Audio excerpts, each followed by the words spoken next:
Estamos en el quinto día de conflicto militar, de guerra. Ordeno al ministro de Defensa y al jefe del Estado Mayor de las Fuerzas Armadas rusas que pongan las fuerzas de disuasión del ejército ruso en modo especial de servicio de combate. Y la posición de OTAN es reforzar las fronteras de todos los países aliados. Y ahí estará España sin ninguna duda. La primera víctima de una guerra es la verdad. Esta frase se le atribuye a un congresista estadounidense a principios del siglo pasado. La verdad es que si hoy tuviéramos que afinar, añadiríamos que efectivamente la verdad es una víctima de las guerras y que también lo es la calidad de la información. La Unión Europea ha anunciado que van a censurar a los medios prorrusos RT y Sputnik. Es evidente que se trata de medios absolutamente favorables al gobierno ruso porque son medios del gobierno ruso. Pero no parece muy presentable tomar a los ciudadanos europeos por imbéciles y decidir por ellos qué pueden o qué no pueden ver. Al mismo tiempo, en esos medios trabajan periodistas de muchos países que afirman trabajar en libertad, del mismo modo que los periodistas de buena parte de los medios aseguran trabajar en libertad. ¿Trabajan en libertad los periodistas de la Fox, los de CNN, los de la COPE o los de 13TV? Todos ellos, sin excepción, dirán en público que sí. Y buena parte de ellos, sin duda, estarán de acuerdo con la línea editorial de sus medios. Esto es así. Pero hay quien dice que no se puede comparar a medios de propaganda rusa como RT con el periodismo de gran calidad democrática como el que hacen Ana Rosa o Vicente Vallés, y lo dicen muy en serio.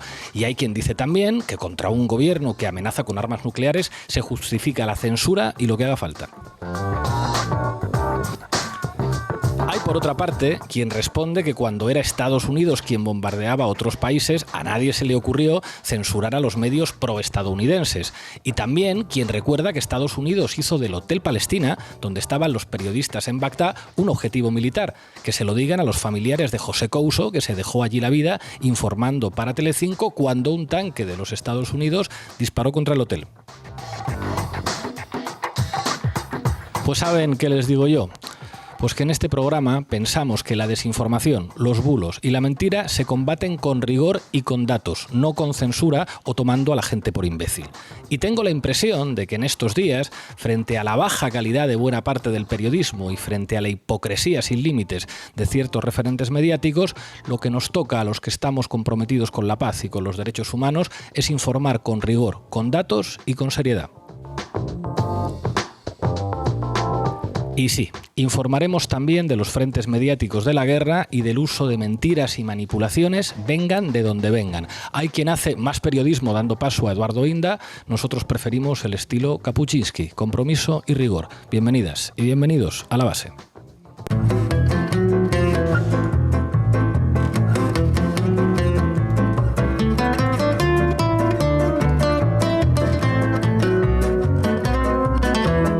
La Base. De lunes a jueves, en Público.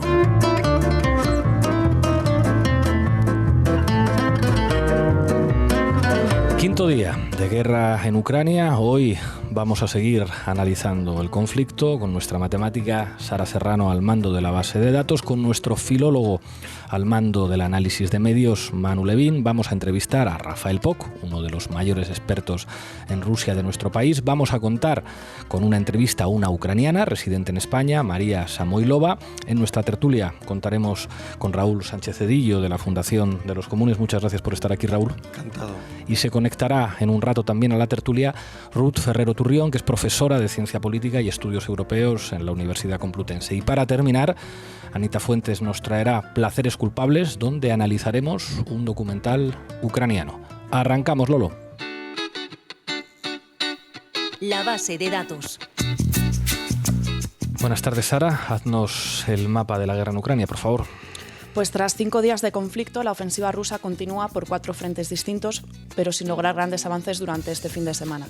Tras una noche de domingo tranquila, en la madrugada de este lunes, tanto en Kiev, que acaba de salir de 39 horas de estricto toque de queda, como en Kharkiv, que es la segunda ciudad más grande del país, han vuelto a escucharse fuertes explosiones. Según las autoridades ucranianas, desde que comenzó la invasión rusa han muerto 352 civiles y ha habido más de 1.600 heridos. Además, según datos de Naciones Unidas, han llegado más de 360.000 refugiados ucranianos a Polonia, Rumanía, Hungría y Moldavia. ¿Qué medidas han tomado la Unión Europea y Estados Unidos? Pues la principal medida consiste en expulsar a algunos bancos rusos del sistema de comunicación financiera SWIFT y congelar los activos del Banco Central de Rusia fuera de sus fronteras. Por lo que tengo entendido, esta medida ha generado dudas incluso en el gobierno de Alemania. La ministra de Exteriores alemana ha sostenido que cortar el acceso supondría que la gente corriente no pueda enviar dinero a sus familiares en Rusia, y además hay países como Italia que realizan el pago de la factura del gas a Rusia por este medio que se podrían ver afectados. O sea, no hay consenso entre los gobernantes europeos respecto a que esta medida sea eficaz. Exactamente. Otra medida consiste también en sancionar personalmente a Vladimir Putin y a su ministro de Exteriores, Sergei Lavrov. Se les va a congelar todos sus posibles activos y bienes en territorio europeo o estadounidense y se les prohíbe viajar también a estos países. Además, las sanciones se dirigen también contra otros 26 oligarcas cercanos al entorno de Putin. Supongo que esto es más bien simbólico porque imagino que Putin no guarda la pasta en bancos occidentales, ¿no? Eso parece, sí. Otra sanción aprobada por la Unión Europea es la de cerrar el espacio aéreo a los aviones rusos y también a los jets privados. Y los 27 han acordado también financiar con 450 millones de euros el envío de armas a Ucrania y dedicar más de 50 millones de euros para suministros no armamentísticos, como es el caso del combustible. O sea, para que yo lo entienda, se están dedicando 450 millones de euros del Fondo Europeo para la Paz, que es lo que ha propuesto Borrell, para enviar material de guerra. Sí, muy orwelliano. Muy de la bonito. guerra. La guerra es la paz. Exactamente. Y otra medida más, Bruselas activará por primera vez la norma de acogida ilimitada de refugiados, dándoles derecho a permanecer en la Unión Europea durante al menos un año, que se podría extender a 3 años. La norma, vigente desde hace más de 20 años, nunca se había aplicado, a pesar de las graves crisis migratorias de los últimos años, la más reciente, sin ir más lejos, la de Siria en 2015. No, claro, esto es muy llamativo porque nadie ha propuesto que se sancione, por ejemplo, o que se censure a los medios de Arabia Saudí o a los medios de Qatar, a pesar de que sus gobiernos puedan estar bombardeando a la población yemení. Y de hecho, hace muy poco, la final de la Supercopa de España se jugaba en Arabia Saudí, y ahora que muchos proponen, con buenas razones, que Rusia no pueda jugar el Mundial de Fútbol, les parecía estupendo que el Real Madrid y el Barça puedan jugar la final de la Supercopa en Arabia Saudí, a pesar de que Arabia Saudí participa en los bombardeos. O sea, yo creo que no es exagerado acusar de hipocresía a los que proponen estas cosas. Exactamente, este doble rasero, que además pasa por restringir libertades y por aumentar el gasto armamentístico, no parece que sea la mejor opción de la Unión Europea para rebajar la tensión en Ucrania. ¿Y cuál es la respuesta de los rusos a las sanciones de la UE? Pues como respuesta a las sanciones de la OTAN, el presidente ruso, Vladimir Putin, ha ordenado poner en alerta máxima a sus fuerzas de disuasión, responsables, entre otras cosas, de manejar las armas nucleares del país. Vamos, un escenario fascinante. ¿Cuáles pueden ser los efectos de las sanciones económicas sobre la población civil rusa? Las nuevas sanciones ya se han dejado notar en los mercados. El rublo se ha desplomado esta mañana casi un 30%, lo que supone una caída histórica. Sin embargo, desde 2014 las autoridades rusas han incrementado la capacidad de su economía, especialmente en el sector bancario y financiero, para hacer frente a sanciones severas en caso de conflicto. En este sentido, se ha reducido el peso del dólar en las reservas del Banco Central y por primera vez en la historia las reservas del país cuentan con más oro que activos en dólares. Además, el 87% de la población tiene en el monedero una tarjeta de pago nacional, conocida popularmente como MIR, y en previsión de la desconexión de Rusia del sistema occidental SWIFT, las transferencias financieras entre bancos y empresas rusas pueden hacerse ahora a través de un sistema interbancario de mensajería local. He visto hace un rato un tuit que explicaba que Bolsonaro, el presidente ultraderechista de Brasil, ha dicho que él apoya a Putin, que no va a participar de las sanciones, que no es tan grave lo que está ocurriendo. Esto es lo que dice la ultraderecha brasileña que gobierna en Brasil. ¿Pero con qué apoyos internacionales cuenta Putin? Pues además de esta última muestra de Bolsonaro, a nivel internacional, Rusia cuenta con el consentimiento de China, que podría ayudarle a sortear las sanciones económicas con relativa facilidad, y con la abstención de la India, que evitó condenar la invasión de Ucrania en el Consejo de Seguridad de la ONU. Todo esto podría mitigar el efecto de unas sanciones que parece que acabarán golpeando también a Europa. Recordemos que Europa compra el 40% de los combustibles fósiles que consume Rusia. El 40%. Muchas gracias, Sara. Vamos a prohibir el acceso a Russia Today y a Sputnik porque son el aparato de propaganda de la guerra del Kremlin. Bueno, Manu, ¿cómo está el frente mediático de la guerra? Pues os cuento algunas cosas. Mete cabecera, Lolo. Titulares al banquillo.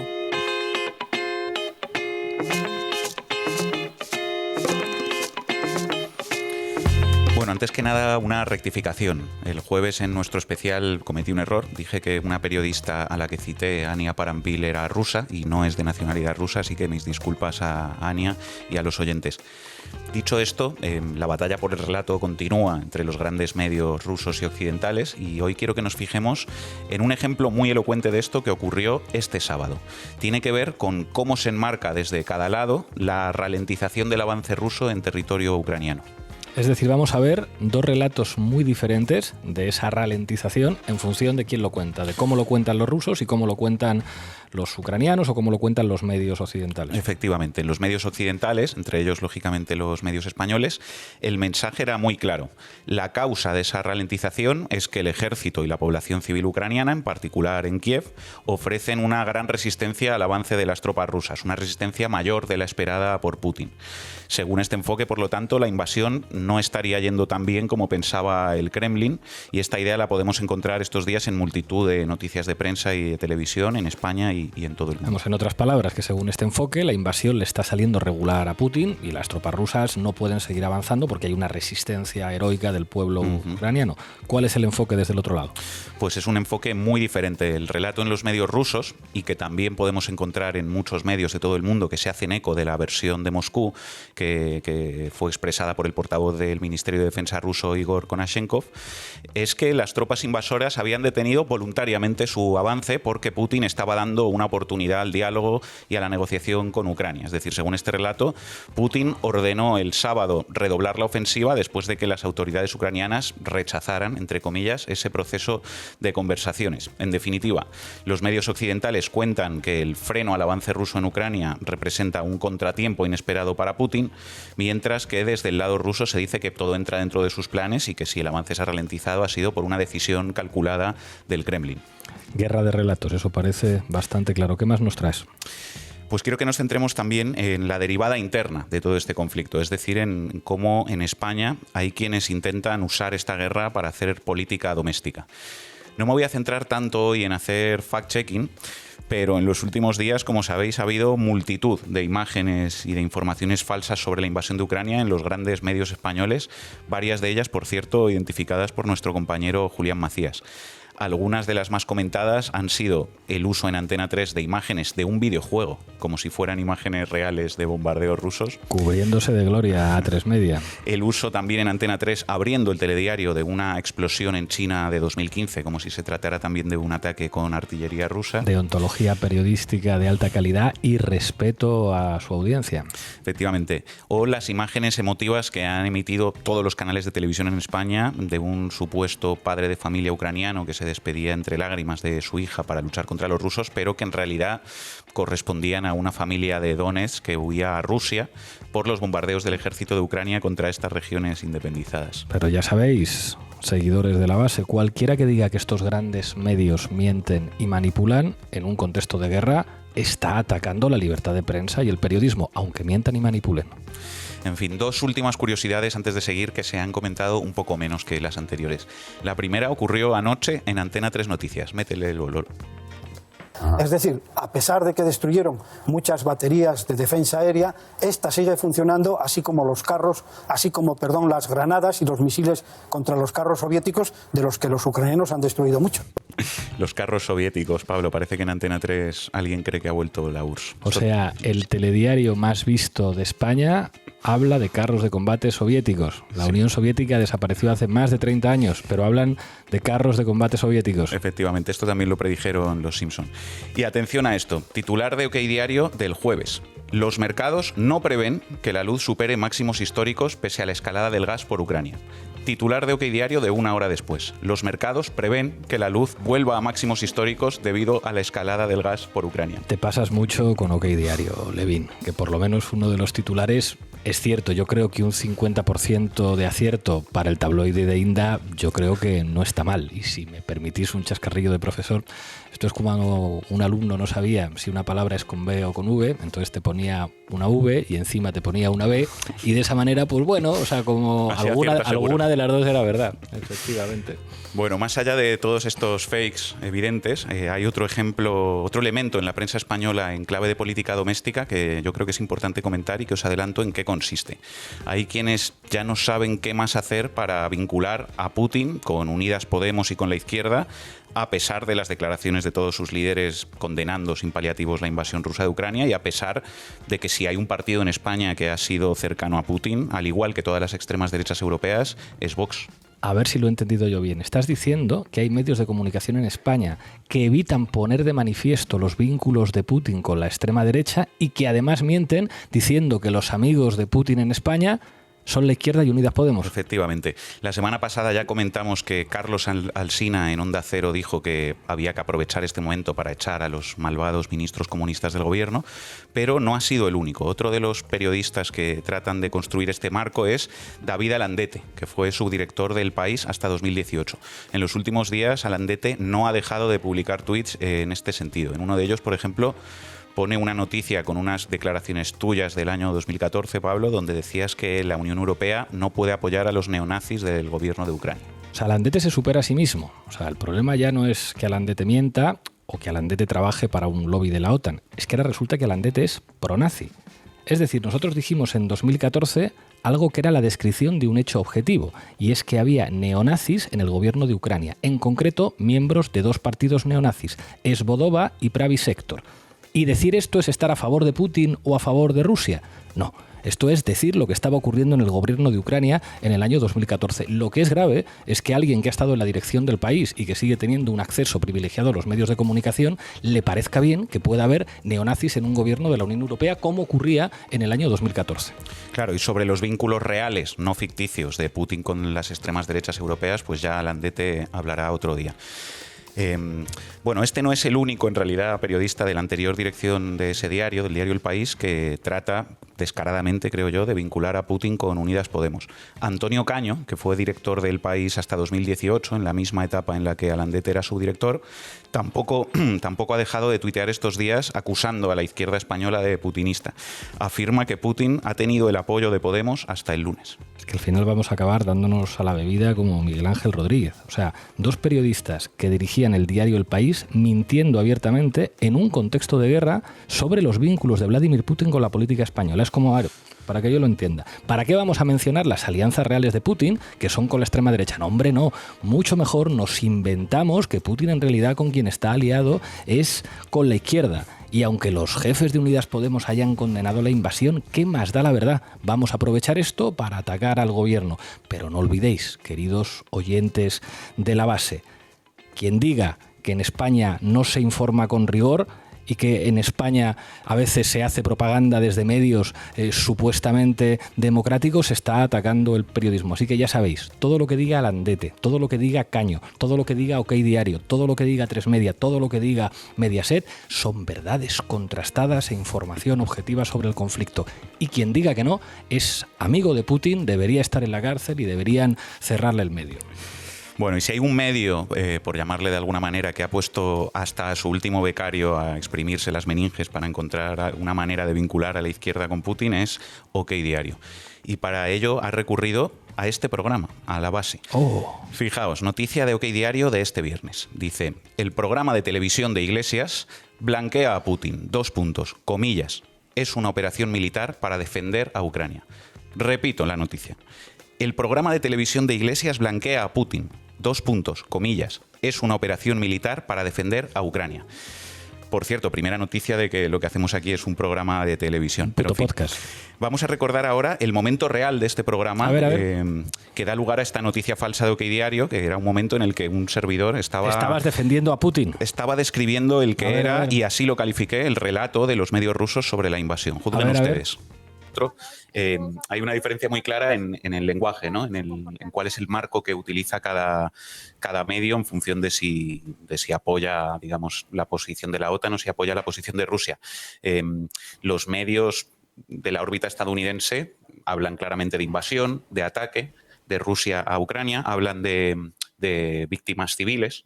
En cambio, si uno mira los medios de la órbita rusa, hay un lenguaje muy diferente. Por ejemplo, si uno va a la web de RT en español, el marco que se utiliza es operación especial militar. Es decir, es imposible encontrar la palabra guerra, es imposible encontrar la palabra invasión, y lo que se ve es, os leo, minuto a minuto, ¿qué está pasando tras el inicio de la operación especial militar de Rusia? Putin decide realizar una operación militar especial para defender Donbass. Este es el marco de los medios rusos. Se dice que el objetivo es desmilitarizar, que el objetivo es desnazificar, que el objetivo es proteger a la población del Donbass. Se habla siempre del término operación especial militar, nunca de guerra o invasión. O sea, que Manu Levin está haciendo una descripción crítica de la propaganda rusa, y en OK Diario son capaces de hacer el corte para decir que la propaganda rusa es la suya. Ojo, estos sinvergüenzas tienen tertulianos en las principales televisiones en España, y hay supuestos progresistas que les dan voz a alguien que está abiertamente mintiendo y manipulando. Es alucinante. Sin escrúpulos, y lo peor es que dentro de la noticia ponen el vídeo que hemos escuchado, con lo que cualquiera que vaya más allá del titular se puede dar cuenta de que el titular es mentira. Pero se ve que en OK Diario no consideran que sus lectores vayan a ir más allá de los titulares. A lo mejor en eso estamos de acuerdo. En OK Diario piensan que sus lectores son idiotas, y en eso no sé yo si les vamos a quitar la razón. Muchísimas gracias, Manu. Rusia es la tercera Roma. Putin es un político conservador. Putin es el mejor político del mundo. A mí me parece el mejor político del mundo. Gobierna. Un político tiene que gobernar, no que pastelear. En Europa, todos los políticos, incluyendo los españoles, pastelean. Precisamente una de las cosas que me gusta de Santiago Abascal es que no pastelea. Se podrá equivocar, pero se equivoca. Asume ese riesgo. Entonces Putin en estos momentos es el salvador del mundo occidental. Es el único que planta cara. Bueno, a quien escuchábamos era a Sánchez Dragó, nada más y nada menos que defendiendo a Putin como una gran referencia política y moral. Bueno, hoy nos acompaña María Samoilova, no sé si lo he pronunciado bien, es ucraniana, reside en Madrid, tiene muchos familiares y amigos en Ucrania. Muchísimas gracias por acompañarnos. Vives en España, aunque naciste en Ucrania. ¿Sigues teniendo familia allí? Lo primero que quería preguntarte es ¿qué noticias tienes de tu familia? ¿Cómo están? Sí, buenas tardes. Pues la situación ahora mismo la verdad es que es bastante inestable, y esta mañana pues a las 11 ellos estaban bien, aunque han sonado 3 veces las alarmas de bombardeos entre esta noche y esta mañana también. Pero bueno, Berdyansk actualmente se encuentra ocupado por tropas rusas que entraron ayer, y pues no se sabe con certeza la verdad lo que va a pasar. Todas las fuerzas se han puesto ahora mismo en la defensa de Mariupol, que es un punto estratégico ahora mismo clave en la defensa del sur de Ucrania, y pues se tiene que entender que la falta de las tropas en Berdyansk pues ha llevado a que esté ocupado ahora mismo. Pero todos ellos actualmente se encuentran bien. Bien, ¿la intención de tu familia es quedarse en Ucrania o intentar salir del país? Sí, todos y cada uno tienen la intención de quedarse. Les hemos preguntado en numerosas ocasiones estos días si se querían ir, pero quieren quedarse en su tierra y defenderla entre todos. Y ahora mismo la solidaridad que se tiene es increíble y todos se apoyan entre ellos, y la diáspora ucraniana pues desde fuera hacemos lo que podemos. ¿Te imaginaste alguna vez que esto podía ocurrir? Pues la verdad es que mucha gente me hizo la misma pregunta semanas antes, y a todos les respondía que no. Para mí la verdad es que era inimaginable que esto pudiera ocurrir, pero la amenaza siempre estaba ahí desde hace 8 años.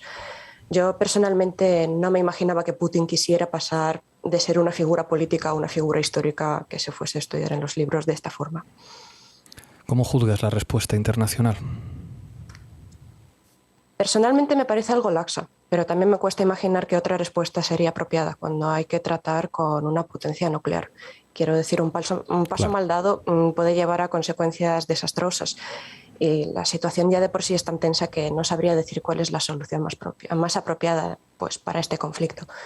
Lo único que tengo claro es que hay que frenar este gobierno ruso, la verdad. María, doy la palabra a los compañeros que están en la mesa. Sara. Hola María, ¿qué tal? Tengo entendido que parte de tu familia vive al sur del país y está a pocos kilómetros de Donetsk, que es una región que lleva en guerra desde 2014. Yo quería preguntarte cómo ha vivido tu familia este conflicto, que eso lleva abierto mucho antes de lo que estamos conociendo, lo que se está transmitiendo mediáticamente en los últimos días. Pues ellos mismos no lo han vivido porque obviamente no son de la región de Donetsk, pero desde siempre se ha hablado acerca del conflicto en esa región, en las ciudades cercanas, y siempre hemos visto a militares en las calles, digamos, hasta en Berdyansk, en ciudades pacíficas. Pero el impacto más grande se ha visto en cuanto a las migraciones. Mi abuelo, por ejemplo, es profesor de música y en su escuela hay un porcentaje muy grande de niños que provienen de familias que han huido de Donetsk. Y sí, más que nada es eso, es una crisis social que se siente en forma de migraciones. Manu. ¿Qué tal? Te quería preguntar sobre las conversaciones que parece que está habiendo entre Rusia y Ucrania. ¿Tú tienes alguna esperanza de que esas conversaciones, digamos, tengan éxito y se pueda detener esta invasión o detener pronto esta guerra? ¿O crees que eso va a fracasar, digamos, y que esto va a seguir escalando?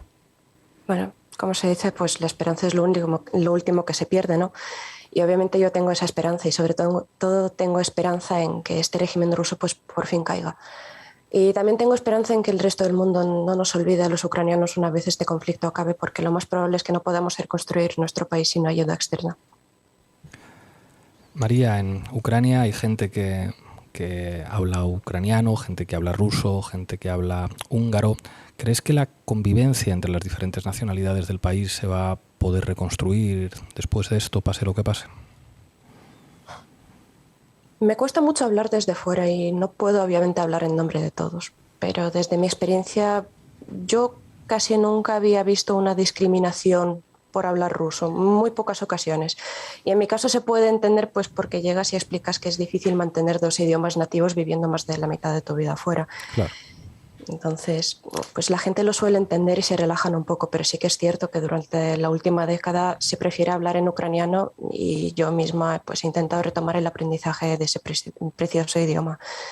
Entonces, aunque tu lengua materna es como la del presidente, como de Zelensky, el ruso, ¿no? Sí, efectivamente. María, en mi casa desde siempre se ha hablado en ruso, pero sí, también en las escuelas obviamente hemos estudiado ucraniano y es otro idioma que se sabe en Ucrania, sí. María, muchísimas gracias por tu testimonio y mucha fuerza. Que somos muchas conscientes... gracias por tenerme en su programa y sobre todo muchas gracias por la información tan verídica que estáis dando, de verdad. Muchas gracias por su labor. Gracias de corazón, María. Hasta luego. Hasta luego. Bueno, creo que tenemos también conectado a Rafael Poch, que vuelve a acceder a que le molestemos una vez más. Cada vez que hablamos de Ucrania queremos contar con él. Te doy las gracias una vez más. Te quiero preguntar en primer lugar si cabe esperar algo de las conversaciones que se supone que se están dando en Bielorrusia entre delegaciones gubernamentales de Ucrania y Rusia. Pues no tengo ni idea, pero me parece que claro, estas conversaciones tienen muchas probabilidades de ser un mero diktat, ¿no?, por parte de Rusia, ¿no? O sea que, bueno, hay que ver, ¿no? A mí lo que realmente me preocupa es que, bien, a corto plazo, efectivamente, lo que suceda en el terreno militar va a determinar la situación, ¿no? Pero lo más chungo de todo esto es que si, en el mejor de los casos para Rusia, digamos, para la invasión, ¿no?, si esta invasión triunfa en la parte menos hostil del país, ¿no?, incluso en ese caso será una victoria inestable y, aunque quizás sea difícil que haya una resistencia popular en el este de Ucrania, ¿no?, por escasa que sea esta resistencia, el régimen que los rusos títere, que los rusos pongan allá, será necesariamente muy represivo, por tanto inestable. No sabemos cuántos cadáveres en bolsas de plástico las ciudades rusas, las madres, la juventud rusa está dispuesta a admitir. Y, por tanto, esa inestabilidad necesariamente se tiene que volver contra Rusia y contra Bielorrusia, cuidado. Y a mí me da la sensación de que el siguiente capítulo de este drama es la quiebra del régimen ruso. Esta hipótesis me interesa mucho, y es que Ucrania se pudiera convertir en una suerte de Vietnam para los rusos, y en este caso, digamos, esto pudiera provocar una desestabilización del sistema político ruso y bielorruso. Esto, yo sé de Rusia muy poquito, pero digamos, lo que he podido leer es que los instrumentos autoritarios del Estado ruso son enormes. O sea, la impresión que da es que, digamos, esa coalición entre poderes ultracapitalistas, corruptos, unos aparatos policiales enormemente restrictivos, o sea, no hacen imaginable, por lo menos a priori, que las movilizaciones antiguerra que estamos viendo, que son heroicas por parte de la población rusa, se puedan traducir en que caiga Putin. O sea, alguien que lleva gobernando muchísimos años con falseamientos de las propias elecciones. Leía en un artículo de Perry Anderson esta mañana que el propio Medvedev reconoció que las elecciones del 96 en realidad las ganó el Partido Comunista y que las falsearon, y que todo el mundo reconoce que en Rusia pues las elecciones se falsean. Lo que pasa es que hasta no hace tanto tiempo pues los países occidentales estaban encantados de aplaudir primero a Yeltsin y después de aplaudir a Putin cuando era su aliado en la lucha contra el terrorismo. O sea, ¿de verdad piensas que esto puede generar un movimiento en Rusia y en Bielorrusia que haga que Putin pierda el poder? A ver, Bielorrusia. Lukashenko es un cadáver político. Los movimientos populares del año pasado ya acabaron con Lukashenko. Si él sigue gobernando es porque tiene un hermano mayor que le protege y que le ha salvado, ¿no? Pero, digamos, políticamente está muerto, ¿no? Ya es una cuestión artificial si se mantiene, es puro por la fuerza. Rusia, Putin no tiene un hermano mayor que le proteja, ¿verdad? Y ahí la hipótesis no es solo las manifestaciones pacifistas, que ahora son insignificantes, pero en el futuro, como reacción a un deterioro de la situación en Ucrania, pues pueden ser muy significativas. Pero eso es solo la mitad del problema. Está la otra vertiente que amenaza al régimen ruso, que está dentro dentro del propio poder ruso, ¿no? Todo el componente de magnates, ¿no? Y de oligarcas, ¿no?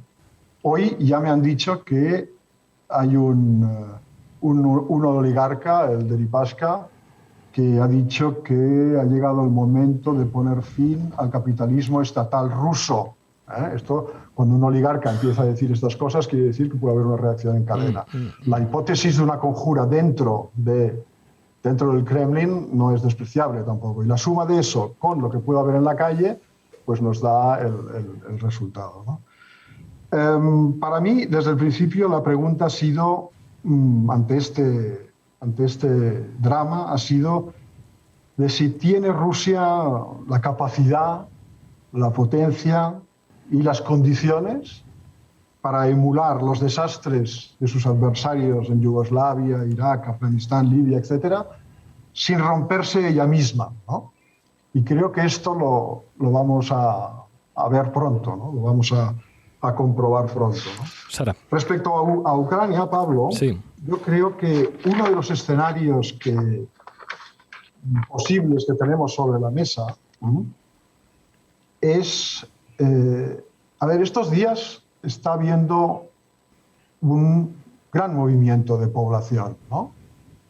Podemos imaginar que a medio plazo algunos millones de ucranianos se desplazarán del este al oeste, ¿no? Las ciudades se están vaciando, todo el mundo se va a Lviv, ¿no? Al Lvov. Y por otro lado, hay otros millones de ucranianos del este, ¿no? Del Donbass, para entendernos, que se van a incorporar a Ucrania. El resultado es que al este del río Dnieper, si miráis el mapa, el río Dnieper divide Ucrania más o menos norte a sur, ¿no?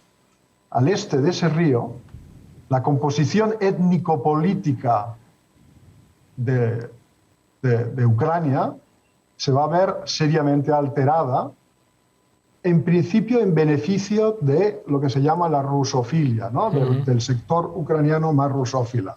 Eso puede haber un gran cambio ahí. Ahora bien, y esto es lo que creo que en el Kremlin no han entendido nunca. La invasión ha cruzado una línea roja. Todos sabíamos que en el este de Ucrania había una reserva de rusofilia, pero a mí me da la sensación de que en 48 horas la invasión militar ha consumido esa reserva histórica, podríamos decir, ¿no? ¿Por qué? Porque para la mayoría de los ucranianos, Ucrania es su patria. Tanto los del este como los del oeste, claro, la independencia y la soberanía de Ucrania, claro, son un consenso, independientemente de que unos y otros interpreten esa independencia y esa soberanía de diferentes formas, ¿no? Pero la hipótesis de un gobierno títere puesto por los rusos en Kiev, claro, eso no va a funcionar. Sara. Hola, ¿qué tal, Rafael? Buenas tardes. A mí me interesaría preguntarte sobre los paralelismos y las diferencias que hay entre la guerra ucraniana con lo que ocurrió en Georgia. O sea, en 2008 en Georgia sucede algo parecido. O sea, Rusia responde a un intento de la OTAN de expandirse a Georgia, interviniendo militarmente y reconociendo la independencia de dos enclaves prorrusos. Pero, sin embargo, el conflicto no escala a nivel nacional. Entonces, quería preguntarte qué ha pasado entre 2008 y 2022 para que Putin haya dado un salto cualitativo en su política exterior y haya decidido atacar todo un país. Sí, como dicen, como sugieren nuestros medios de comunicación, ¿por qué se ha vuelto loco el zar, ¿no? Hay un proverbio persa que dice que cuando el Shah se vuelve loco se va a luchar al Cáucaso, ¿no? ¿Qué ha pasado en la mente de Putin para...? Bien, hablar de chaladura es un poco excesivo. Hay que volver a escuchar el discurso de Putin, donde él ha explicado, creo que fue el día 21 de febrero, bueno, estos últimos discursos, todos los motivos por los que él piensa que Ucrania supone una amenaza existencial a Rusia, ¿no? La mentalidad del Kremlin, mentalidad verdadera o falsa, pero que está ahí y que por tanto tenemos que tenerla en cuenta para comprender lo que ocurre, esa mentalidad es que una guerra, o sea, si no hacemos nada con Ucrania, tendremos una gran guerra con Occidente. Por tanto, más vale hacer ahora una pequeña guerra para evitar un mal mayor. Esa es la mentalidad, y está escrita en papeles que he leído por gente que conozco, escritos por gente que conozco, etcétera, etcétera, ¿no? Putin en su discurso hace un listado de todo eso, las bases, los misiles, acaba diciendo, como última ya consideración, que el presidente Zelensky acaba de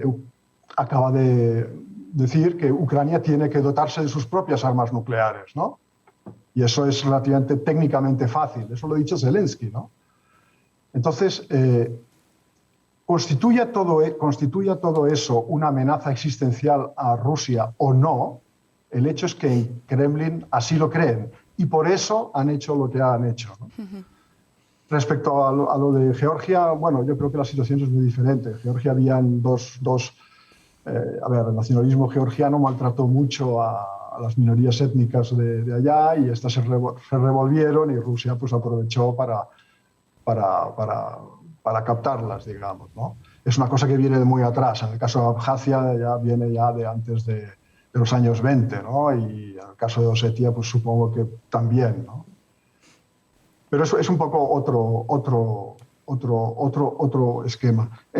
La semejanza puede ser en el ataque de Georgia a Osetia del Sur, porque lo de Georgia no fue un ataque de Rusia a Georgia, fue un ataque de Georgia a Osetia del Sur, que entonces los rusos contestaron y casi llegaron a Tbilisi, ¿no? Arrollando, ¿no? Aquello fue bendecido, promovido, sugerido por la administración americana, un poco como lo que hicieron con Saddam Hussein en Kuwait, ¿no? Decirlo, tú tira para adelante que no vamos a hacer nada, ¿no? Algo de eso debió pasar, ¿no? Entonces, el paralelismo con lo que está ocurriendo en Ucrania ahora, Yo lo veo, por ejemplo, en un paper de la Rand Corporation del año 19, que se titula literalmente estresar y desestabilizar a Rusia, donde se hace todo el catálogo de medidas para que Rusia se ponga de los nervios, ¿no? Y bueno, la política de Estados Unidos en Ucrania consiste en eso, ¿no? En precisamente utilizar a Ucrania como ariete contra Rusia. Meterla en la OTAN era un poco el escenario, pero había un plan B, que quizá todavía era mejor, y es que el Kremlin se volviera tan loco que invadiera Ucrania, ¿no? Y eso también tampoco les viene mal. Por tanto, eso es un poco, yo creo, la constelación en la que estamos ahora. Yo comprendo, y Pablo lo ha explicado muy bien, ahora estamos en una esfera informativa que para los que no comulgamos con la línea principal, digamos, es dura, porque nos dan por todos lados. Pero bueno, es lo que ocurrió en Yugoslavia. Informativamente estamos en Yugoslavia, ¿no? Y bueno, hay que dejarles gritar, ¿no? No hay memoria de cómo se ha gestado esto, no interesa conocer los detalles de cómo se ha llegado a esto, no hay ni siquiera el reconocimiento de una responsabilidad histórica compartida, ¿no? Es la hora de la guerra y pues no deben haber dudas, blanco o negro, amigo o enemigo, y ya está. Entonces, en este contexto están teniendo lugar toda una serie de procesos aquí y ahora, ¿no? De censura, ¿no? De medios. Está ocurriendo ya no se puede ver la televisión rusa, no se puede ver la televisión ucraniana de oposición, ¿no? Yo ayer no pude entrar ni siquiera en las webs oficiales rusas, ¿no? Y supongo que habrá mucho más de todo esto, ¿no? Pero bueno, es lo que toca, ¿no? Es el frente mediático de la guerra. Muchísimas gracias, Rafael. Seguiremos contando contigo si te dejas. Por supuesto. Gracias. Hasta pronto. Bueno, adiós. Estamos ya en tertulia. Se ha incorporado a la mesa Ruth Ferrero. Sé que te tienes que ir pronto, así que te voy a dar la facultad. Bueno, lo pongo en poco homenaje, ¿no? Es un fondo. Me gusta verte ahí. Digamos, ¿cómo ves tú la situación después de 5 días de guerra? Bueno, pues la veo francamente mal. Estaba escuchando muy atentamente a Rafa Pog, que siempre se aprende, ¿no? Escuchándole. Pero voy a discrepar un poquito con lo que ha planteado en la última parte Rafael Pog con el tema de la comparación con Yugoslavia. Yo creo que no se puede comparar por 2 razones. Se puede comparar por algunas razones y por otras no, mejor dicho. No se puede comparar porque no existen los mismos mecanismos de comunicación que tenemos ahora y a través de los cuales estamos viendo cómo a través de vídeos subidos a TikTok o a través de las conexiones vía móviles sí que estamos pudiendo recibir alguna comunicación tanto desde Ucrania como desde Rusia. Y la segunda es que no se trata de una agresión de una potencia extranjera a otro país, ¿no? Que yo creo que esto es clave también para situarlo en este sentido. Sí que estoy muy de acuerdo en que lo que sea una de las sanciones, que es la de el cierre de Sputnik y Russia Today, yo creo que no tiene sentido porque en primer lugar no tenían tanta difusión en Europa, a pesar de lo que plantearon algunos. En segundo, porque atenta a la libertad de prensa.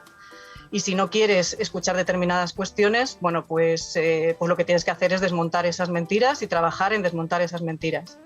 Y en tercer lugar, porque las represalias contra esta medida por parte de Rusia van a dejar en la oscuridad a muchos rusos y a muchas rusas que se informan a través de medios internacionales y que se están enterando a través de esos medios internacionales de lo que está sucediendo. Y yo creo que eso es fundamental, porque sí que yo de hecho estoy en la tesis de Rafael Pog con que el régimen puede empezar a resquebrajarse. Yo creo que es ahí donde tenemos que trabajar y es donde tenemos que prestar sobre todo la atención. Los paquetes de sanciones que se están aprobando van por la vía sobre todo financiera, no tanto por la comercial porque afecta mucho más a determinadas economías europeas. Pero por la vía financiera tienen 2 objetivos. Uno, que no haya entrada de capital al Estado ruso, o que no puedan utilizar sus reservas, por un lado, para ahogar y que no puedan financiar la guerra, y en segundo lugar, las que van dirigidas a los oligarcas es sobre todo para empezar a minarles la moral, digamos, en ese sentido, y empezar a encontrar cómo esos pilares que fueron alimentados desde Occidente durante los años 90 y ahora también, que son la creación de esos oligarcas procedentes de la inteligencia de la Unión Soviética, porque no nos olvidemos que vienen todos de esa jerarquía de la inteligencia que se hacen cargo de todas las privatizaciones que tienen lugar en los años 90 y construyen esto que Carlos Taibo llama el capitalismo mafioso, ¿no? en Rusia, y que se gesta en el periodo de gobierno de Yeltsin, y a partir de ese momento se alían con fuerzas capitalistas también en Occidente. Yo me gustaría saber si algunos de los grandes hacedores de la tercera vía europea, como son Tony Blair, Renzi o Schröder, van a rendir cuentas de los negocios que tienen y han tenido con los oligarcas rusos que sostienen al régimen de Putin. Estamos empezando a ver cómo algunos de ellos, lo ha mencionado antes Rafael Pog, se están desmarcando. Hoy ha sido este que ha mencionado él, que como sabe ruso, pues lo pronuncia mucho mejor que yo, pero Deripaska, pero ayer ya lo hizo también Michael Friedman, y también estamos viendo cómo desde empresas, por ejemplo, de Kaspersky, están lanzando comunicados condenando la agresión rusa a Ucrania. Y yo creo que es ahí donde tenemos que poner el foco. La población rusa se está movilizando, pero es verdad que los niveles de represión que se están alcanzando en Rusia en estos días también son muy elevados. Por lo tanto, hay que mirar más arriba y hay que apretar, digamos, las tuercas al régimen y a los pilares que lo sostienen. Y la otra pata, que yo creo que es con lo que está trabajando la alianza entre Estados Unidos y la Unión Europea, es en ese paquete de medidas que paradójicamente no se llama Fondo para la Paz, que me parece por lo menos simpático, ¿no? Enviar armas letales a Ucrania. Lo que pretende es estancar al ejército ruso en Ucrania, porque cada hora que pasa y que no tiene lugar esa guerra relámpago que Putin querría para derrocar a Zelensky y poner a un gobierno títere, es dinero que pierde y dinero que no va a poder además acceder a él para mantener ahí al ejército. Y esto va a ir minando poco a poco esta cuestión. Y de hecho, probablemente la reunión que estamos viendo hoy, no sé cómo está porque he desconectado un ratito, entre Zelensky y las autoridades rusas, tenga como objetivo, entre otros, ganar tiempo también para los rusos. Para los rusos. Raúl. Bueno, siento discrepar un poco con Ruth. Voy a hacer la única cita geopolítica y ya vale, porque si no vamos a potar con tanto geopolitólogo. Pero Clausewitz habla de una cosa que es la niebla de la guerra, que es fundamental, ¿no? Y yo creo que hay que despejar esa niebla. Aquí tenemos dos realidades, una la de los pueblos que sufren y otra la de las guerras interimperialistas.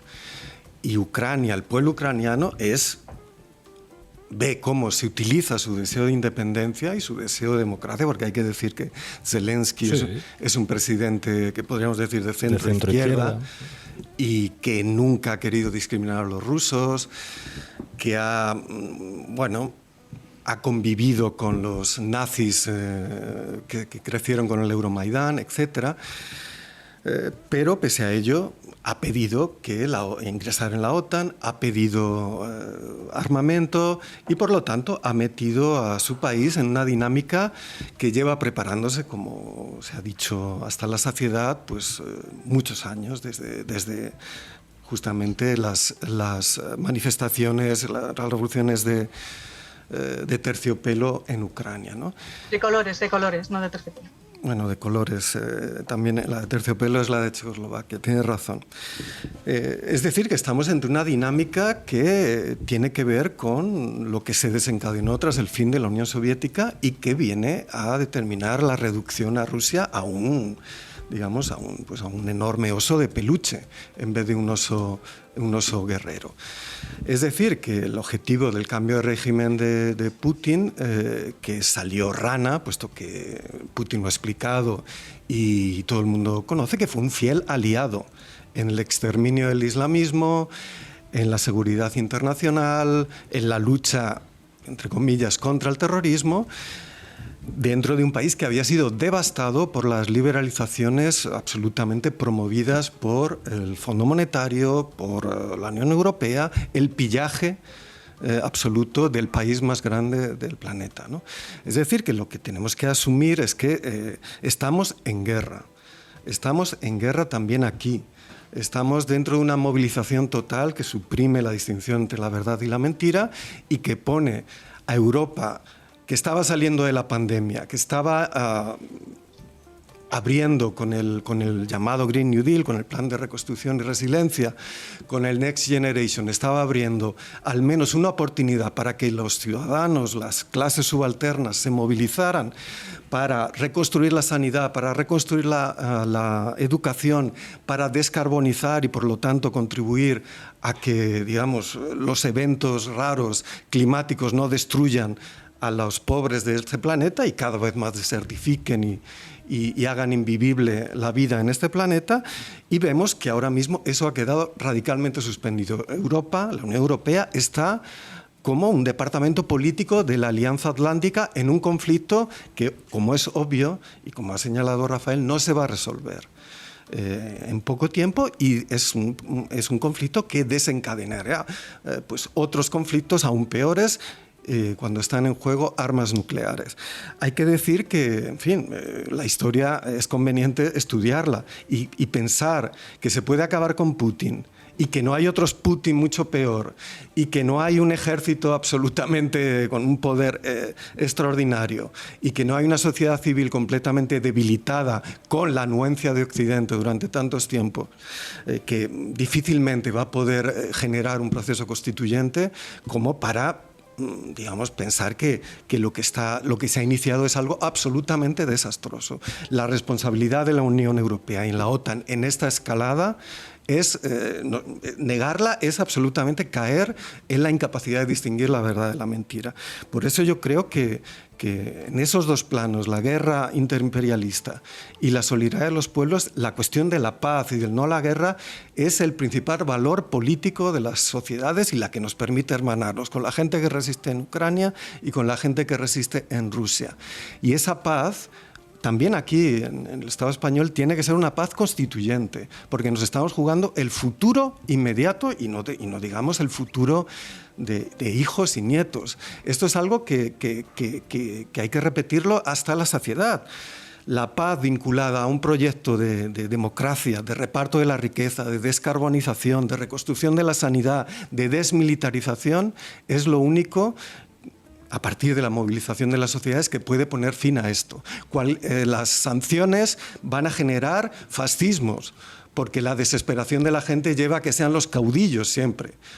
Los nazis han crecido en Ucrania cuando estaban sepultados por la Unión Soviética y el banderismo era una vergüenza, han renacido, y el banderismo, es decir, los genocidas del pueblo judío ucraniano durante la Segunda Guerra Mundial, tienen una legitimidad, y el propio Zelensky, que es judío, no puede condenarlos, tienen un batallón. Y Rusia está lleno igualmente de nazis. La ultraderecha ahora mismo está desconcertada. Tenemos que aprovechar esta situación justamente para que en la propia izquierda y en todas las personas de bien que están contra la guerra, la paz sea un elemento de reconstrucción de una Europa fundada justamente sobre la riqueza compartida, sobre la transición ecológica, sobre la desmilitarización y sobre la creación de nuevas entidades políticas. Esta Unión Europea está al servicio de la OTAN. No puede seguir así. El problema del Este es un problema que se puede prolongar durante todo el siglo XXI, en una guerra continua y en una continua, porque en fin, ¿quién ha conquistado Rusia? ¿Quién pretende que Rusia, pese a que sea un pelele, va a dejar que su país sea un vasallo, mero productor de materias primas y de commodities dentro de la reconstrucción del mercado financiero occidental? Cuando además este proceso que estamos viendo es una etapa hacia el asedio de China. Es decir, que estamos en una dinámica de guerra. La política ha pasado a ser una función dedicada a la guerra. Y eso es fundamental que lo sepamos. Aquí donde parece que somos espectadores, hay que parar esta guerra y hay que construir la paz como como una función constituyente de la sociedad política. Manu. Yo estoy muy de acuerdo con la intervención que ha hecho Raúl. Un comentario, digamos, en la misma línea, aunque entrándole quizá desde otro lugar, que es desde el debate que parece que ha habido en los últimos días entre la gente que se opone a la guerra en Ucrania, ¿no? Había un debate sobre si había que manifestarse en la embajada rusa o había que manifestarse en una plaza como la Puerta del Sol, ¿no? En un lugar neutral, entre comillas, o si había que introducir a la OTAN en las consignas o no había que introducirla, etcétera, ¿no? Evidentemente, poner el foco en la OTAN y no en la invasión rusa creo que es estar desubicado, ¿no? Y que es dejarse llevar por una inercia como de antiamericanismo que impide ver, digamos, quién es el agresor en esta ocasión o quién ha invadido Ucrania, ¿no? Con tropas. Esa posición creo que es marginal, afortunadamente, ¿no? O sea, que tampoco merece la pena como cegarse en discutir con ese mundo, porque creo que es muy pequeño, aunque es verdad que ha habido, creo yo, parte de la izquierda que a veces ha tenido problemas para identificar el imperialismo ruso, ¿no? Una cierta izquierda tuerta, yo diría, que solo ve un imperialismo, ¿no? Pero que no ve el otro. Mientras que hay quien lleva décadas estudiando el imperialismo ruso, por ejemplo, en América Latina, y para quien le interese este tema le recomiendo que lea y que busque sobre la relación entre la dictadura argentina de Videla y la URSS de Brezhnev y cómo la URSS de Brezhnev fue el principal valedor y beneficiario de ese golpe militar. Pero insisto, yo creo que esa es una posición minoritaria y en ese sentido como no tan preocupante. La que yo creo que es más preocupante es la contraria, ¿no? De quienes, por un lado, les parece mal que se incluya en las movilizaciones un cuestionamiento del papel de la OTAN, ¿no? Porque yo creo que eso es, digamos, defender implícitamente a una organización militar criminal que tiene también una responsabilidad en este conflicto, ¿no? Y creo que situar la invasión rusa y el papel de la OTAN es lo que coloca un marco de guerra interimperialista, ¿no? Como decía Raúl, que creo que es lo que explica la realidad de lo que sucede. Y sobre todo lo que a mí me preocupa y que creo que es muy peligroso también es un cierto fervor belicista que percibo en mucha gente, también en la izquierda, ¿no? Que quieren sanciones masivas, que quieren, que por cierto siempre paga a la gente de abajo, ¿no? O que incluso plantean que la OTAN mande tropas y es como nada, pues compañeros, vamos a una guerra mundial y a una guerra nuclear. Yo creo que una escalada todavía mayor de este conflicto es muy peligrosa. Es decir, que Alemania se rearme, por ejemplo, y que vaya a dedicar el 2% de su PIB a inversión militar, yo creo que es una malísima noticia. La historia demuestra que eso siempre acaba mal y que quienes lo sufren, insisto, son los pueblos. Y entonces yo creo que plantear que esto todavía crezca más y se convierta en una guerra más sangrienta no es el camino, sino de defender la paz, que a mí me parece la posición racional y realista frente a una pulsión belicista que tiene mucho de irracional. Y defender hoy la paz significa oponerse sin matices a la agresión imperialista rusa en Ucrania, pero también a que esto signifique un refuerzo de la OTAN, un refuerzo de la industria de la guerra y en general, creo yo, implica oponerse a cualquier paso que signifique una escalada del conflicto. Sara. Sí, yo compartiendo lo que se ha dicho en estas últimas intervenciones, creo que en el fondo de este conflicto está también la cuestión del rol que deben jugar los países del espacio postsoviético en este nuevo tablero global. Comentaba Manu que no hay que perder la perspectiva del papel de Rusia, ¿no? En este conflicto, pero también hay que tener en cuenta los efectos que ha tenido la ampliación de la OTAN hacia el este, ¿no? Violando lo acordado tras la Guerra Fría, y esto explica muchos de los conflictos que se han producido en los últimos años, como el de Georgia que comentábamos antes o el de Ucrania. En Estados Unidos, además, destacadas personalidades han manifestado su desacuerdo con esta política. Quiero citar a George Kennan, que es considerado como el arquitecto de la política de contención de la URSS, que ya en 1997 predijo las consecuencias de esta decisión de Estados Unidos. Y decía, la ampliación de la OTAN sería el error más fatal de la política exterior estadounidense desde el final de la Guerra Fría.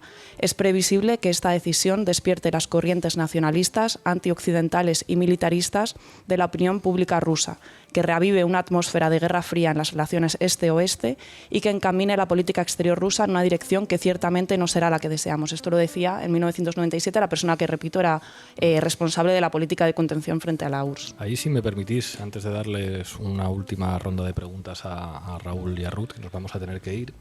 O sea, yo creo que todo esto, digamos, señala que la democracia liberal pluralista, tal y como la conocemos en Europa, puede estar condenada a muerte o tiene una condena a muerte, que es lo que hay que tratar de evitar y de revertir.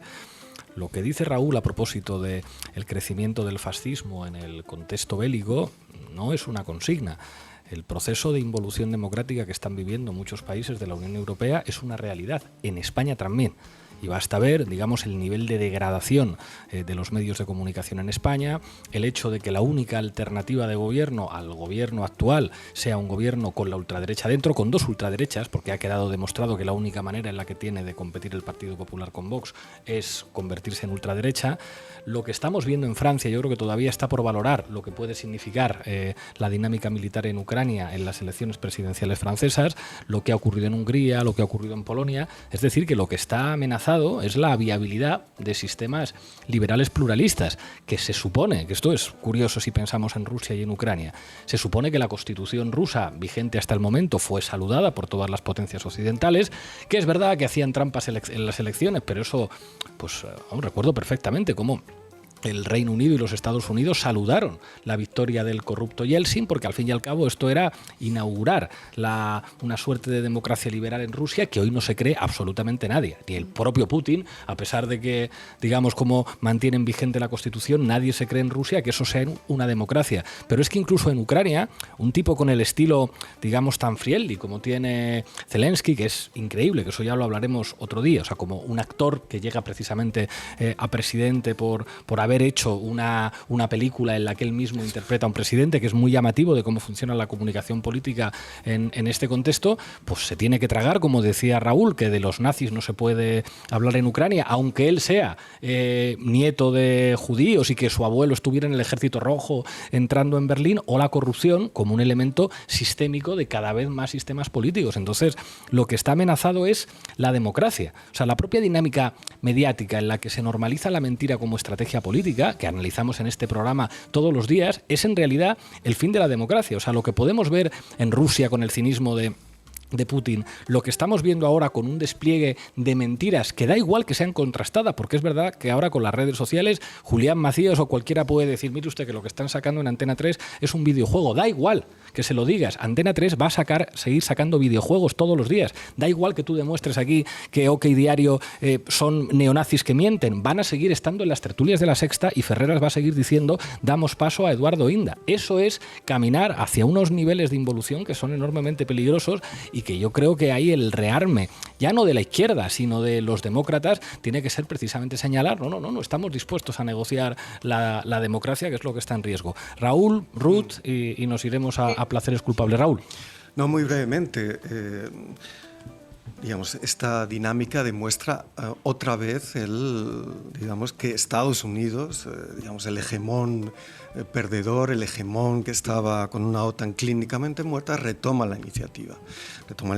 No hay más que ver en Twitter, por ejemplo, cómo la izquierda liberal, ¿no? O sea, la izquierda progre estadounidense, está absolutamente a tope, no solo con el papel de la OTAN, sino con el envío de armas a Ucrania, porque justamente saben que esa es la manera de que Europa sea un súbdito de Estados Unidos desde todo el punto de vista de su seguridad, puesto que el aumento de los presupuestos militares hasta cierto punto, y justamente, insisto, después de una pandemia que ha devastado los sistemas educativos, sanitarios, no por el propio efecto del virus, sino por una gestión neoliberal, puesto que ante esa pandemia inaudita era el momento justamente de hacer el New Deal, ¿no?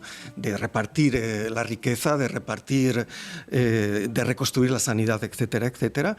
Pues bien, ese proceso se interrumpe y se genera una escalada militar que solo va a llevar a una nueva subordinación al dictado de Washington. Y yo creo que este es el dato fundamental que tenemos que tener en cuenta para reconstruir Europa contra la OTAN y a partir de un proyecto de paz. Ruth. Sí, bueno, yo estoy bastante de acuerdo con lo que habéis dicho, no sé dónde encontrabais la discrepancia. Lo que pasa es que es importante saber que el señor Putin ha cruzado una línea roja, que está invadiendo un país. Está invadiendo un país y está consiguiendo que todo el movimiento anti-OTAN, que todos los que apostábamos por la denuncia de las estructuras atlantistas y porque Europa tuviera su propia autonomía estratégica, por ejemplo, ¿no? Nos ha dejado a los pies de los caballos, y esto es única responsabilidad del señor Putin, porque ha revivido del coma en el que estaba la OTAN, que por eso tiene lugar la reunión en junio de la Organización Atlántica.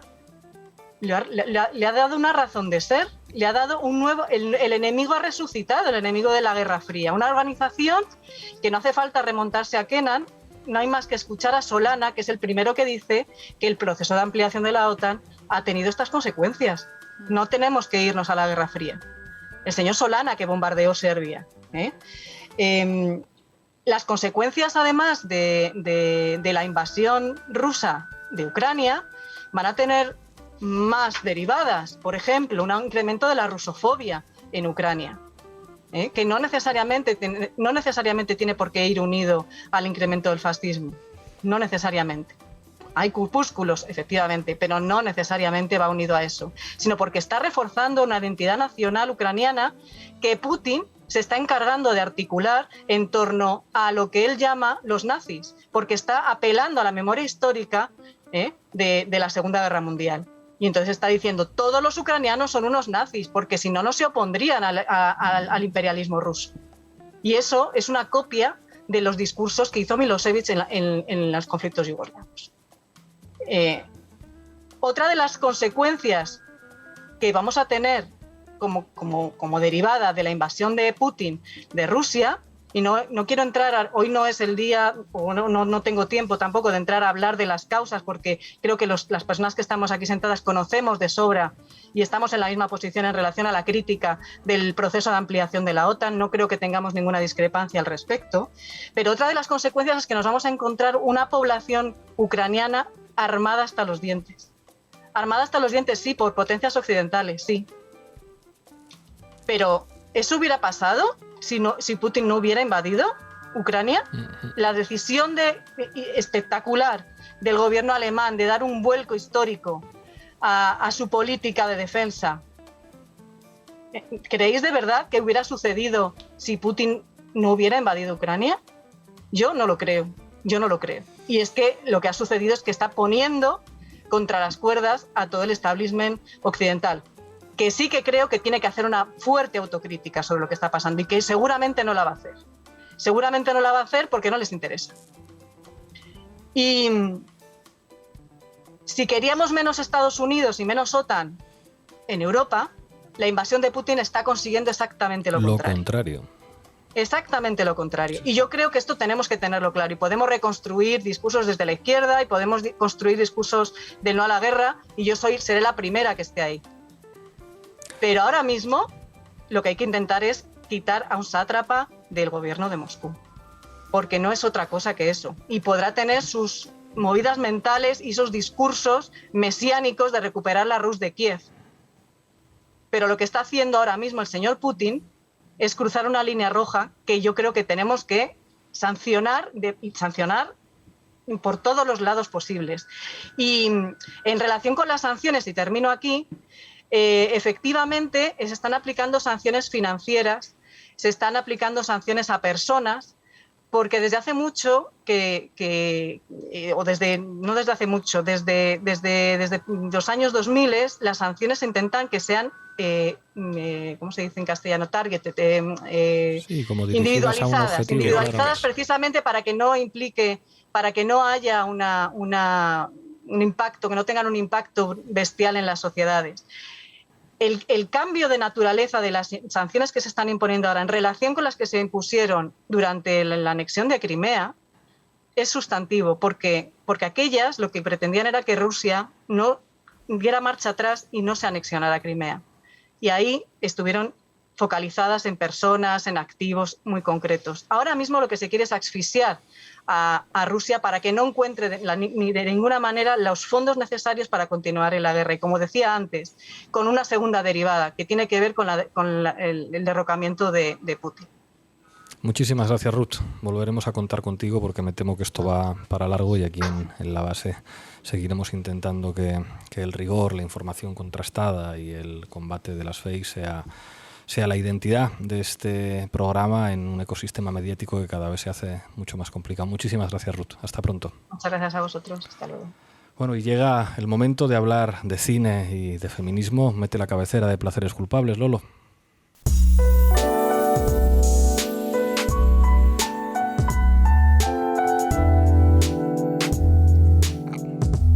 Placeres culpables con Anita Fuentes. Buenas tardes, Fuentes. Me han dicho que hoy traes cine ucraniano para hablar de guerra y de feminismo. Sí, hoy os traigo un documental que salió el año pasado titulado Inner Wars, en español Guerras Internas, dirigido por la ucraniana Masha Kondakova, con la que he estado en contacto estos días y que me ha contado que el documental estará disponible próximamente en Arte TV. Aún no sabemos fecha, ya lo anunciaré en Twitter. Bueno, ¿y de qué va? Pues en este documental la directora sigue a 3 de las pocas mujeres que desde 2014 sirven en el ejército ucraniano en la primera línea de la guerra del Donbass. Y este documental aborda la guerra del Donbass desde una perspectiva totalmente pro-ucraniana, tengo que decirlo. Así que recomendaría combinar el visionado de este documental con otros, como por ejemplo Invierno en Donbass, que recomendaba el compañero Julián Macías el otro día. Y un elemento muy interesante que sí distingue a Guerras Internas de muchos de los debates que están sobre la mesa estos días es que presta atención al papel de las mujeres en el ejército. Es decir, no pretende ni mostrarnos el tablero geopolítico ni retratar a una muestra representativa de la población involucrada en el conflicto, sino que pretende analizar cómo influye el género en contextos de guerra, que para mí es algo muy interesante. Contaba la directora en una entrevista que he leído que lo que la animó a hacer este documental fueron precisamente las representaciones estereotipadas que veía en los medios de las mujeres soldados en la guerra del Donbass. En la televisión, desde el comienzo del conflicto, se representaba a las pocas mujeres que había en el frente como bichos raros, objetos de curiosidad, y cuando se les entrevistaba se les preguntaban cosas que a mí me parecen completamente absurdas y paternalistas, ¿tipo? Como ¿cuántos días a la semana te duchas? O sea, sale en el documental, la están preguntando, ¿no? ¿Y qué es lo que menos te gusta de estar aquí, por ejemplo, de la higiene y tal? Y ella, sí, solo me puedo duchar una vez a la semana, y es como, o si siguen haciéndose la manicura y maquillándose a pesar de estar en la guerra, ¿no? Entonces, o sea, esto es real, salen los cortes en el documental, que es algo muy interesante. Es que esto me recuerda una cosa de un vídeo que se hizo viral el otro día de una corresponsal de guerra argentina, Elisabetta Piqué, con muchísima experiencia en conflictos, en la que vemos a un tipo que está en el estudio todo el rato como, Elisabetta, aléjate de los cristales, Elisabetta, vete al sótano del hotel porque lo que hay que hacer en esto, o sea, hay un momento, yo creo que lo podemos poner, ¿no?, para escucharlo. Pon eso, Lolo. Como verán, están llegando aquí, o sea, porque esta sirena indica exactamente que hay ataques y que, bueno, creo que los voy a tener que dejar para bajar o, si no, a un subte que hay acá abajo, digamos. Y entra al lobby del hotel, alejate de las ventanas y pregunta si tenés un estacionamiento subterráneo para entrar inmediatamente. Eso es lo más conveniente que puedes hacer en este momento. Después, mientras tanto... Bueno, los saludo, gracias. Hasta luego. ¿Qué es este pelotudo? Elisabetta, tranquila. Este pelotudo es una frase universal, ¿eh? Pues sí, o sea, un corte de mansplaining del libro y más allá de las representaciones en los medios, otra prueba que muestra el documental de la discriminación machista que sufren las mujeres ucranianas en la guerra del Donbass es que hasta 2018, creo, no se reconocieron sus rangos en el ejército ucraniano. Es decir, tuvieron que pasar 4 años desde el comienzo de la guerra, ¿no?, desde que se unieron al ejército. Y por este tipo de situaciones machistas que quedan exacerbadas completamente en contextos de guerra, Masha Kondakova centra el documental no en el conflicto entre Rusia y Ucrania tanto, sino en lo que ella llama las guerras internas de 3 mujeres que forman parte de un Estado que cuestiona constantemente su papel dentro del conflicto y dentro de la sociedad misma. Pero se podría decir entonces que es un documental feminista. Pues sí y no. Es feminista en la medida en que, como ya decía, critica las estructuras patriarcales que afectan a las mujeres en el ejército y desafía las representaciones estereotipadas de las mujeres en las guerras. Normalmente a los hombres se los socializa para tragarse sus miedos y luchar, para ocupar posiciones de poder y para proteger a los suyos, que significa a sus familias, sus mujeres, a su patria, etcétera, ¿no? Y las mujeres suelen asociarse con el hogar en el que crecen y al que retornan estos hombres guerreros, ¿no?, si es que vuelven, y con ello al trabajo doméstico y al trabajo de cuidados, que normalmente no es remunerado, ¿no?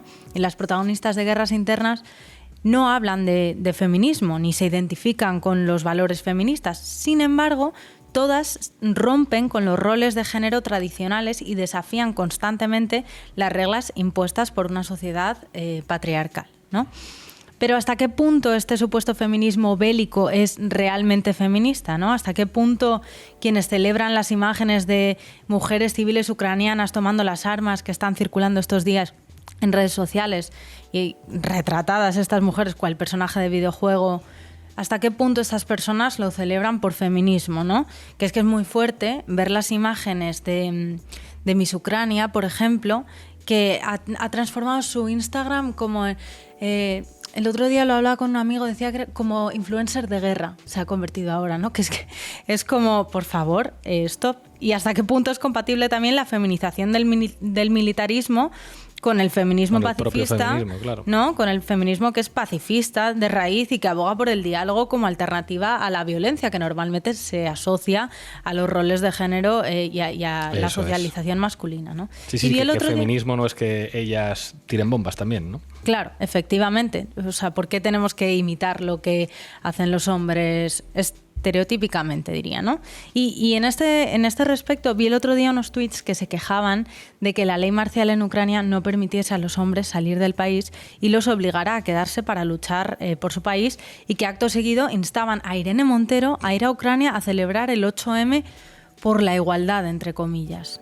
Bueno, yo creo que las personas que defienden... O sea, que lo que venían a decir es como no hay igualdad porque a nosotros nos obligan a ir a la guerra y a ellas no. Hay que ver el feminismo ¿no? Claro, efectivamente, que yo, la verdad, no tengo ninguna intención en meterme con esta gente, porque es que creo que no han entendido algunas cosas, ¿no? Y a mí me gustaría, pues, explicarlas, sin ningún ánimo de meterme con nadie, de verdad. O sea, yo creo que las personas que defienden este tipo de argumentos no tienen en cuenta que las masculinidades también son un tema clave en el feminismo, ¿no? Y que denunciar las desigualdades de género significa denunciar también que a los hombres, por el simple hecho de ser hombres, se les obligue a ser quienes son los soldados, quienes van a la guerra, ¿no?